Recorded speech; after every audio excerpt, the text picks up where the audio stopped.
Olá, turma, sejam bem-vindos a mais uma aula do nosso curso de capacitação profissional para os trabalhadores do CREAS. E hoje nós estaremos abordando um tema muito importante, muito relevante, principalmente quando a gente fala no atendimento e no acompanhamento de famílias em situação de violação de direitos, envolvendo crianças, crianças e adolescentes em casos de abuso ou violência ou exploração sexual. Nós vamos falar sobre o processo de escuta qualificada no SUAS, mas claro, abordando dentro do contexto da Lei 13.431, de 2017, que trata da escuta especializada e do depoimento especial.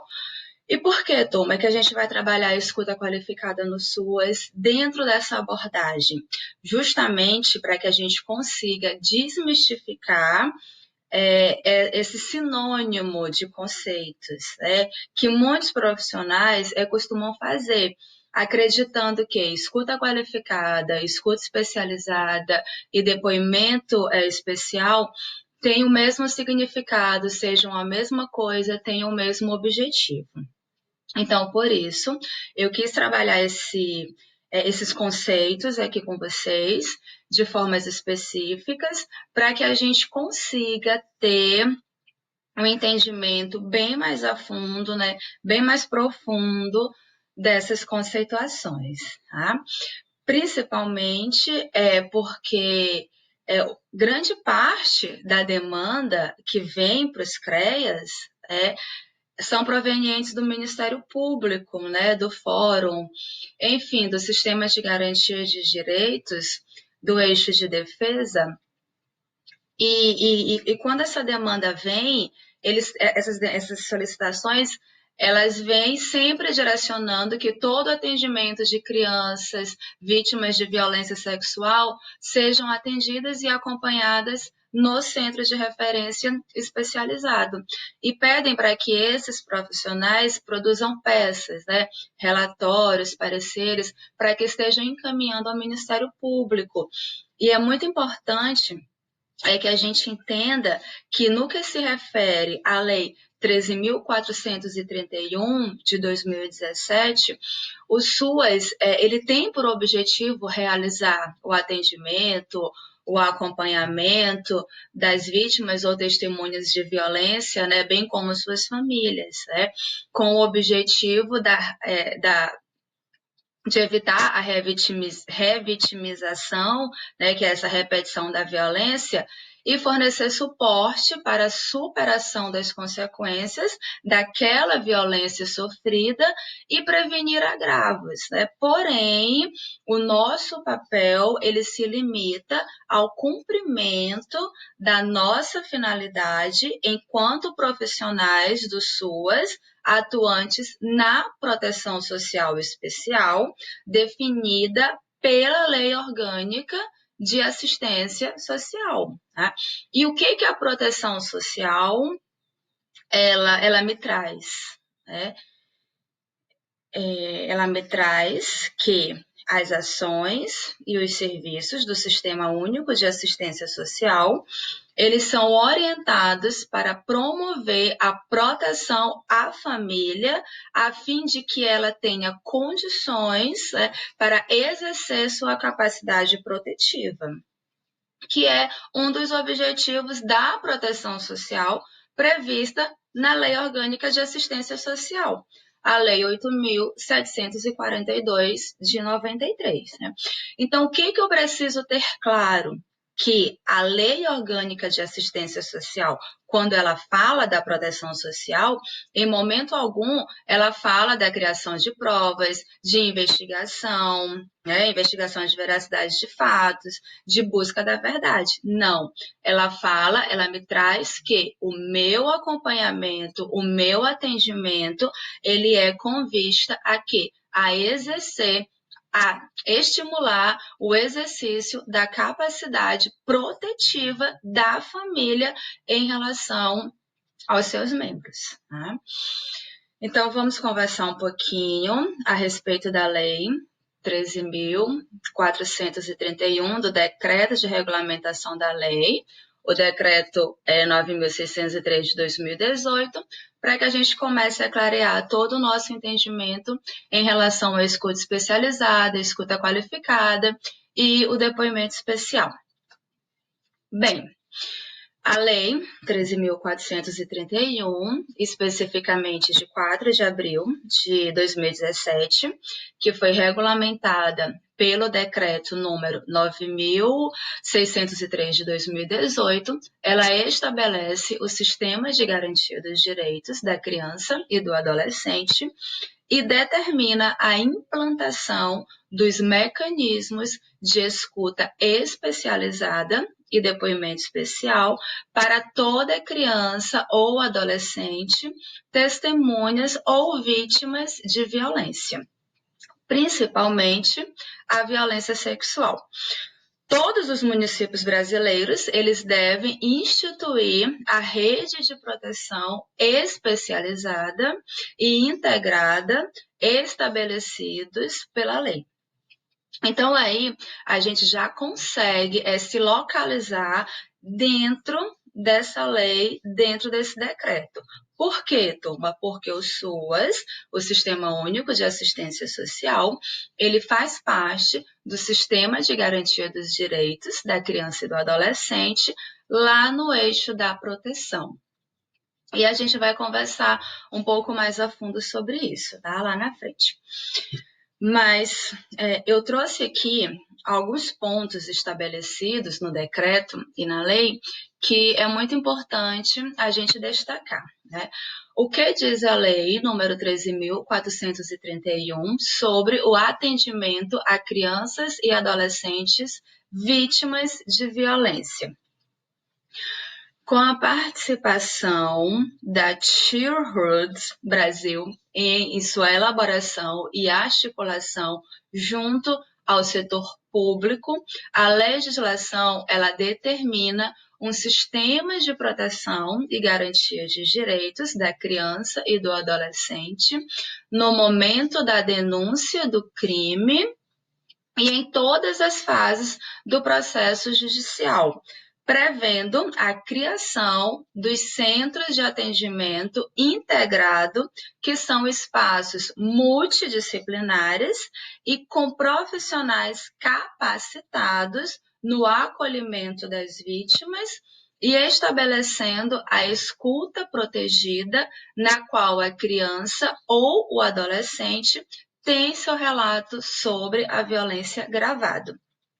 Então, aqui, turma, a gente já consegue identificar vários aspectos, né, que são notórios, de suma importância. Aqui, ele fala da criação dos centros de atendimento integrado, que são espaços multidisciplinares e com profissionais capacitados, né? Então, a gente já consegue o quê? A gente já consegue perceber um local, né, fora ali da minha unidade de atendimento, né, do CREAS ou do CRAS, que na maioria das vezes são espaços, infelizmente, precarizados, que não dispõem de uma estrutura física, de um ambiente acolhedor, de uma sala de acolhimento. Muitas das vezes, os espaços, eles nem sequer conseguem garantir o sigilo profissional. Não tem uma sala que você consiga conversar de uma forma sigilosa, né? Uma sala forrada, ali com isolamento acústico. Às vezes é uma sala que ela é disponível para N profissionais, né? Se quisessem seu trabalho ali durante a sua rotina profissional. Então, a gente já começa a identificar que quando se fala da escuta especializada, através da Lei 13.431, surge a necessidade de que essa escuta seja feita em um ambiente acolhedor, com profissionais capacitados, certo? Inclusive, ele traz o quê? Uma escuta protegida, para que esse relato da violência ele seja, inclusive, gravado. o que evita que essa criança ela precise falar 3, 4, 5, 6 vezes ali, vivenciando cada vez que ela fala aquela violência, né, sofrida por ela. Então, esse é um dos objetivos maiores. Na verdade, a lei ela surgiu bem com base nessa questão de evitar, né, a revitimização dessa criança e desse adolescente vítimas ou testemunhas de violência, tá? Principalmente da violência sexual. Um outro ponto a destacar é que o atendimento integrado, ele tem o objetivo de evitar o processo de revitimização da criança ou do adolescente. É o que acontece quando as vítimas acabam relatando a violência que eles sofreram inúmeras vezes, né? Em diferentes serviços da rede de proteção. Ou seja, às vezes a criança ela fala no conselho tutelar, ela fala na escola, ela fala no CRAS, ela fala no CREAS, ela fala quando ela vai para o hospital, né? Quando ela vai para a delegacia, e ela fala lá no Ministério Público, né? Então, para evitar todo esse ciclo de revitimização é que há a necessidade desse atendimento integrado que se fala na Lei 13.431. Tá? A revitimização, além de trazer muito sofrimento à vítima, retarda a ajuda que precisa ser imediata e adequada para crianças e adolescentes. A gente sabe que criança e adolescente, por conta do seu estado, né, da sua característica peculiar de ser em desenvolvimento, né, ele tem a prioridade absoluta no atendimento, e isso está claro lá no Estatuto da Criança e do Adolescente. Então, esse retardo, ele acaba atrapalhando quando a gente busca garantir a proteção da criança e do adolescente, né?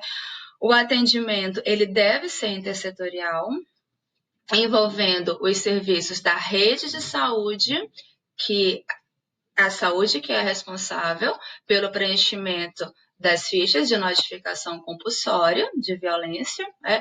E de assistência social, com a escuta especializada e a realização de um único depoimento especial durante a fase judicial.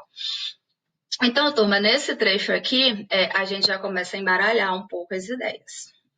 A gente já está falando aqui de atendimento intersetorial, a gente está falando aqui de saúde, a gente está falando aqui da assistência. Dentro da escuta especializada, a gente está falando do depoimento especial durante a fase judicial. Então, se a gente não conseguir definir o papel de cada um dessa rede do sistema de garantia de direitos, a gente não vai conseguir, de fato, tirar essa lei do papel para colocar ela em prática da forma que ela precisa ser trabalhada, né? Da forma que ela foi pensada, né, na verdade, para ser trabalhada. Tá? A Lei 13.431, de 2017, significa o cumprimento pelo Brasil de normas internacionais, como o artigo 12 da Convenção sobre os Direitos da Criança, na qual os Estados partes se comprometem com a garantia da escuta da criança e do adolescente em assuntos a eles atinentes, bem como as diretrizes à justiça em matérias envolvendo crianças como vítimas e testemunhas, consolidadas pela Resolução 20 de 2005 do Conselho Econômico e Social das Nações Unidas. Então, o que a gente percebe é que, hoje em dia, a lei ela vem se cumprindo em partes, né? E no meu entendimento, quando a gente fala de garantir direitos, não tem como a gente dividir esse direito em partes. Garantir, por exemplo,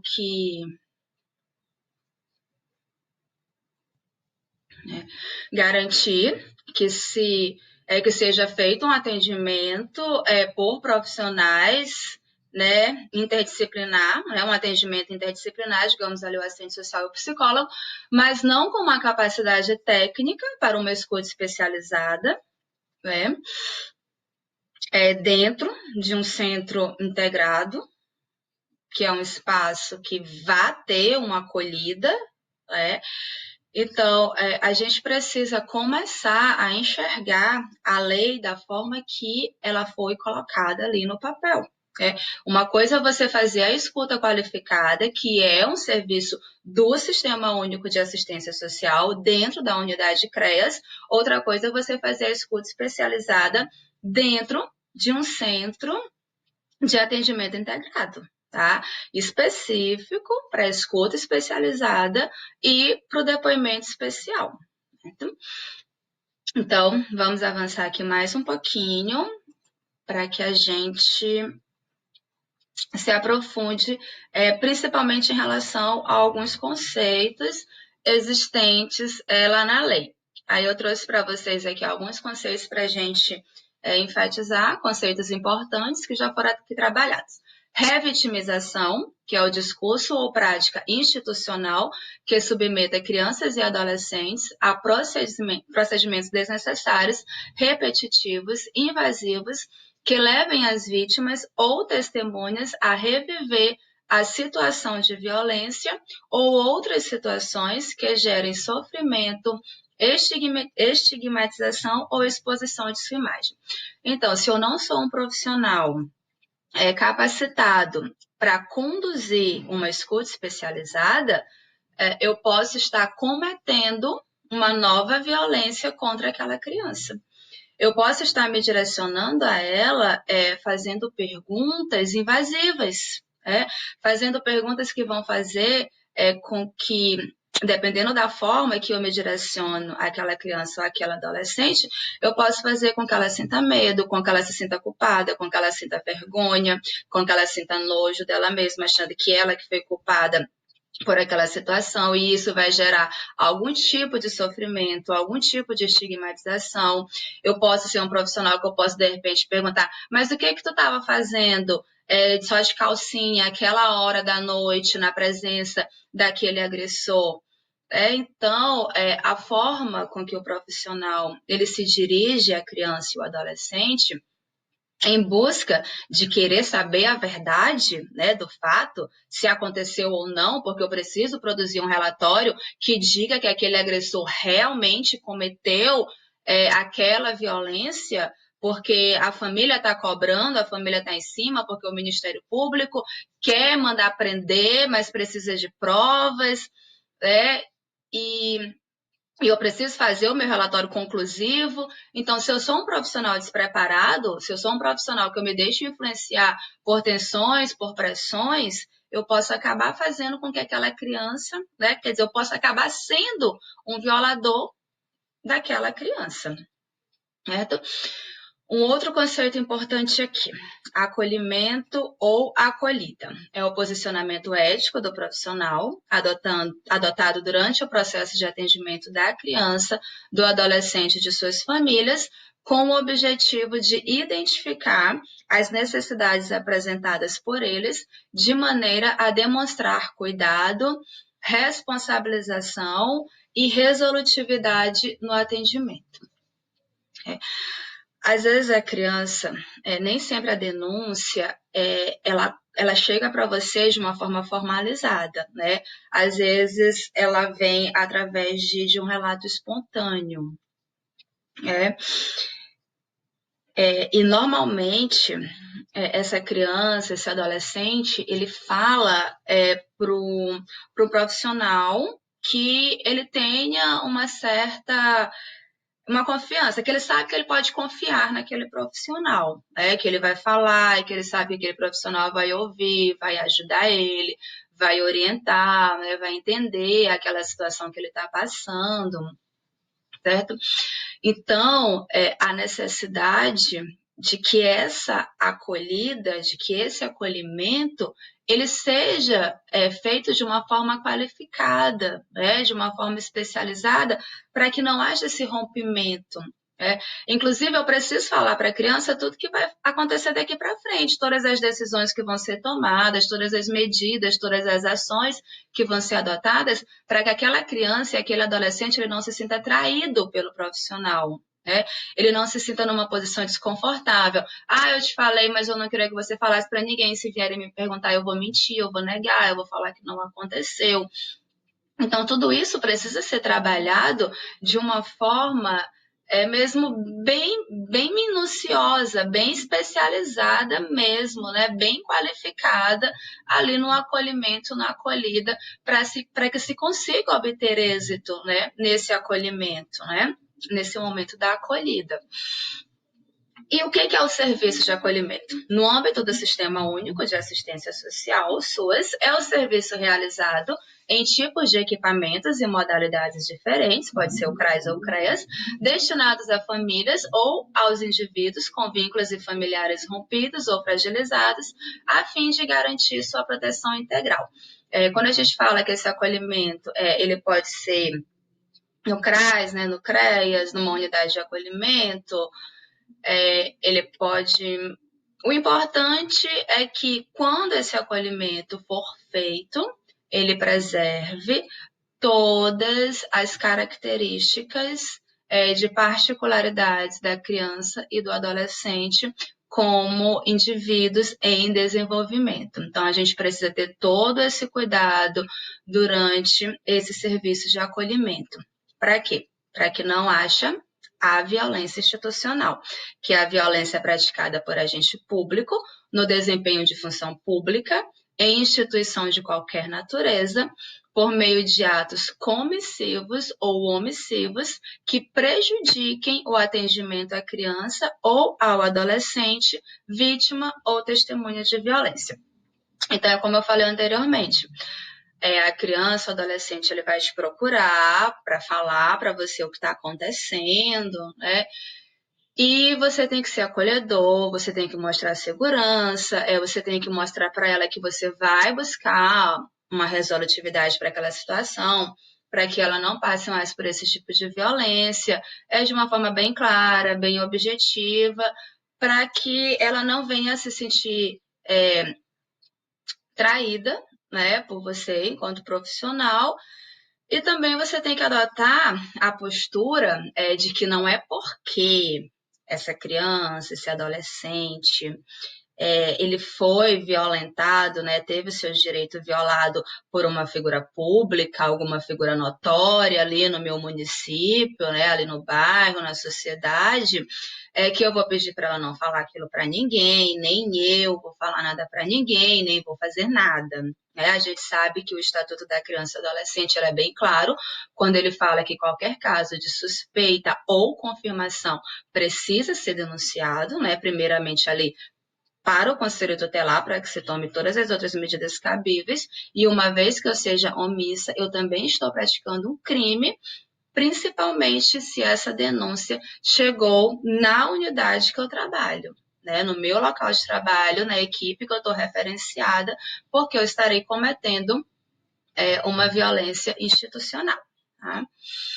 Então, por que, turma, que o SUAS, ele entrou na lei, ele é falado, ele é bem citado na lei da escuta especializada e do depoimento especial, a lei 13.431. Justamente porque a lei, ela traz como base o fortalecimento do sistema de garantia de direitos.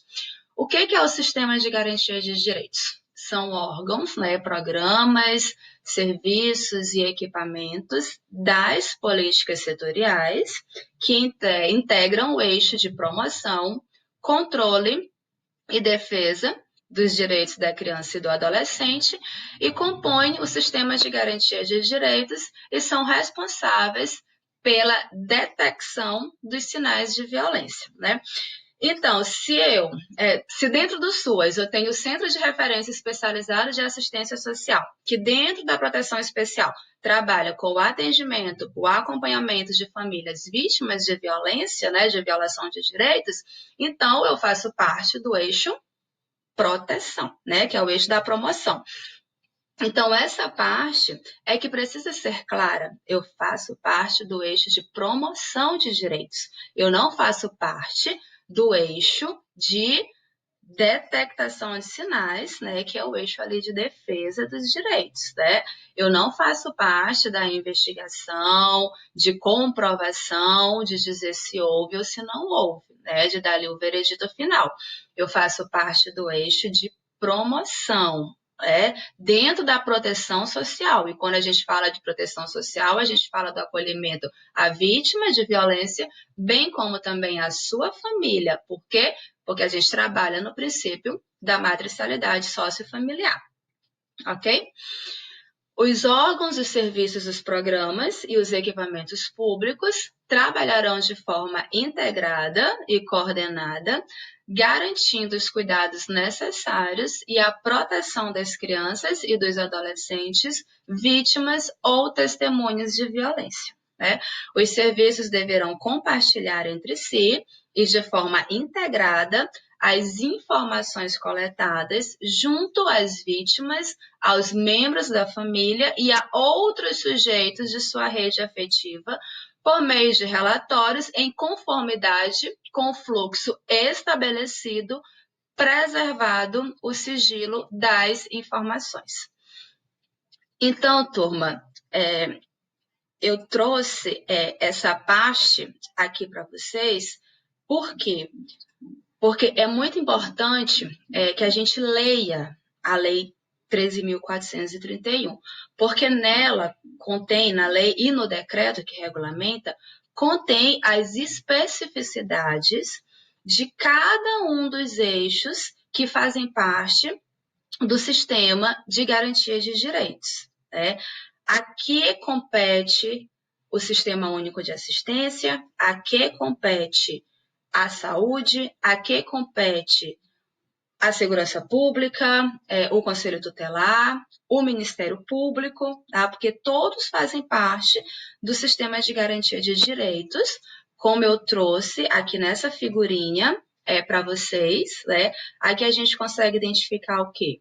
O Sistema Único de Assistência, o Sistema Educacional, o SUS, o Sistema de Atendimento Socioeducativo, o Sistema de Justiça e Segurança Pública. E cada um desses segmentos, eles fazem parte, né, dos eixos. Eixo de promoção, a gente encontra o SUAS, né, o Sistema Único de Assistência Social. No eixo de controle, a gente encontra os conselhos municipais do direito da criança e do adolescente. No eixo de defesa dos direitos, a gente encontra ali o Ministério Público, né, a segurança pública. Então, a gente precisa ter clareza do papel de cada um para que a gente entenda até onde vai o meu papel enquanto trabalhador do SUAS e até onde vai o papel dos outros que fazem parte do sistema de garantia de direitos, para que eu possa estar encaminhando aquilo que vai além da minha competência, né? Para que eu esteja direcionando o meu atendimento, né, através do encaminhamento para aquilo que está além do que compete a mim dentro do Sistema Único de Assistência Social, dentro da proteção social estabelecida lá na Lei Orgânica de Assistência Social. E quando a gente fala desse compartilhamento de informações dentro da assistência social, do Conselho Tutelar, saúde, Ministério Público, delegacias, porque se cada um tem o seu papel específico, a gente precisa compartilhar essas informações de uma forma de unir, né, de unir essa coleta de informações, certo? Para que a gente consiga garantir esse atendimento integral. Eu vou produzir minhas peças, meus relatórios, né, os meus pareceres, com base no meu código de ética, respeitando o sigilo profissional, com base ali na minha especialização profissional, dentro das minhas limitações.